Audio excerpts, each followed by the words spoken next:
Hello, ഇതൊരു carrot കേക്കാണ് കേട്ടോ കാണിക്കുന്നത്. അതിന് 4 ക്യാരറ്റ് ചീകിയത്, ഷുഗർ, ഗ്രേറ്റ് ചെയ്ത ഈത്തപ്പഴം, പിന്നെ ഒരു കപ്പ് മൈദ. ഈ ഒരു കപ്പ് മൈദ കേട്ടോ, ഇത്ര അളവിനാണ് ഞാൻ എടുത്തിട്ടുള്ളത്. പിന്നെ ഒരു സ്പൂണ് വാനില എസൻസ്, 3 കോഴിമുട്ട, സൺഫ്ലവർ ഓയിൽ. ഇത്രയാണ് നമുക്ക് കാര്യമായിട്ട് കേക്കിന് ആവശ്യമായിട്ടുള്ള സാധനങ്ങൾ. ഞാൻ 3 കോഴിമുട്ടയാണ് ഞാനിവിടെ എടുത്തിട്ടുള്ളത്. ഇനി കോഴിമുട്ട ഇഷ്ടമില്ലാത്തവർക്ക് മിൽക്ക് ഉപയോഗിക്കാം. മിൽക്ക് ഉപയോഗിച്ചിട്ട് നമുക്ക് ഇതുപോലെ മിക്സാക്കി എടുത്താൽ മതി. ഇനി ഒരു കോഴിമുട്ട ഉപയോഗിക്കണം, ഒരു കോഴിമുട്ട ഉപയോഗിക്കുക, അതിന് ബാക്കി മിൽക്ക് ചേർക്കാം. അപ്പോൾ ഞാനിതാ കോഴിമുട്ടൊക്കെ പൊട്ടിച്ചൊഴിച്ചെടുത്ത് നല്ലോണം ഇങ്ങനെ മിക്സാക്കിയിട്ട് എടുക്കുക കേട്ടോ. പിന്നെ ബീറ്ററായിട്ട് വേണമെങ്കിൽ ചെയ്യാം. ഞാൻ ഇപ്പോൾ ബീറ്റർ ഉപയോഗിക്കുന്നില്ല. ഇങ്ങനെ തന്നെ മിക്സാക്കി എടുത്താലും മതി. അതുകൊണ്ട് കുഴപ്പമൊന്നുമില്ല. ബേക്ക് പൊന്താതൊന്നും ഇരിക്കില്ല കേട്ടോ.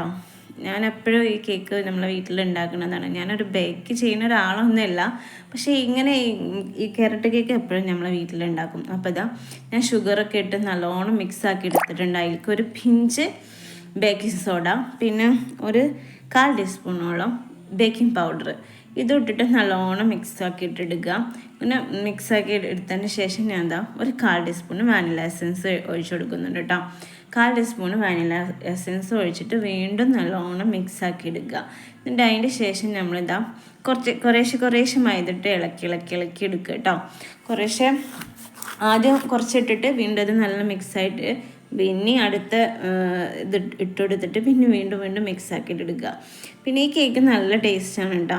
ഞാൻ എപ്പോഴും ഉണ്ടാക്കുന്നതുകൊണ്ടാണ് ഇത്ര ക്യാരറ്റ് കേക്ക് നല്ല ടേസ്റ്റാണ് കഴിക്കാൻ. അപ്പോൾ ഇത് എല്ലാം മിക്സാക്കി എടുത്തിട്ടുണ്ട്. മൈദ മൊത്തം മിക്സാക്കി എടുത്തതിൻ്റെ ശേഷം ഞാനിതാ സൺഫ്ലവർ ഓയിൽ ഒഴിച്ചെടുത്ത് നല്ലോണം മിക്സാക്കി ബാറ്റർ നല്ല സ്മൂത്തായി വന്നിട്ടുണ്ട്. ഇത് നമ്മളെ മെയിൻ ഇൻഗ്രീഡിയൻസ് ആയിട്ടുള്ള ക്യാരറ്റ് ആഡ് ചെയ്ത് കൊടുക്കുക. പിന്നെ അതിൻ്റെ കൂടെ തന്നെ ഒരു 10-15 അല്ലെങ്കിൽ അത്ര ഈത്തപ്പഴം നമുക്ക് എടുക്കാം. കൂട്ടം കുറക്കൊക്കെ ചെയ്യാം കേട്ടോ. ഇനി നട്ട്സ് വേണമെങ്കിൽ നട്ട്സ് ഇട്ട് കൊടുക്കാം. അതൊക്കെ നമ്മളുടെ ഇഷ്ടം പോലെ ചെയ്യാം. എന്നിട്ട് ഇത് നല്ലൊന്ന് മിക്സാക്കി ബാറ്റർ ഒന്ന് നല്ലോണം സ്മൂത്താക്കിയിട്ട് എടുക്കുക. ഇതൊക്കെ ഇട്ടതിന് ശേഷം നല്ലൊന്ന് ബീറ്റ് ചെയ്ത് നമുക്ക് തോന്നുന്നത് നല്ല സ്മൂത്തായിരിക്കണമെന്ന് ബീറ്റ് ചെയ്യുമ്പോൾ തന്നെ നമുക്ക് മനസ്സിലാവും കേട്ടോ. എന്നിട്ട് നമ്മൾ ബട്ടറൊക്കെ തേച്ചൊരു ബേക്ക് ചെയ്യുന്നൊരു പാത്രത്തിലോട്ട് ഒഴിച്ചു കൊടുക്കുക. നല്ല ഒഴിച്ചതിന് ശേഷം നല്ല ടാപ്പ് ചെയ്യണം കേട്ടോ. അങ്ങനെ നല്ലൊരു 3-4 പ്രാവശ്യം നമ്മളൊന്ന് ഇങ്ങനെ ടാപ്പ് ചെയ്തെടുക്കുക. എന്നിട്ട് ഓവനിലോട്ട് വെച്ചെടുക്കാം. അതിന് ശേഷം അത് വേണമെങ്കിൽ ഞാൻ കുറച്ച് ഡെക്കറേഷന് വേണ്ടിയിട്ട് അതിൻ്റെ മേലെ കുറച്ച് ക്യാരറ്റ് ഇടുന്നുണ്ട്. അതിന് ശേഷം ഞാൻ ആദ്യം ഒരു 10 മിനിറ്റ് പ്രീ ഹീറ്റ് ചെയ്തിരുന്നു കേട്ടോ ഓവന്. അതിൻ്റെ ശേഷമാണ് ഞാൻ ഓവനിൽ ഇത് വെച്ച് കൊടുക്കുന്നത്. 150 ഡിഗ്രിയിലാണ് കേട്ടോ 40 മിനിറ്റ്. കേക്ക് എന്താ കണ്ടോ, കേക്കൊക്കെ നല്ല ആയി വന്നിട്ടുണ്ട്.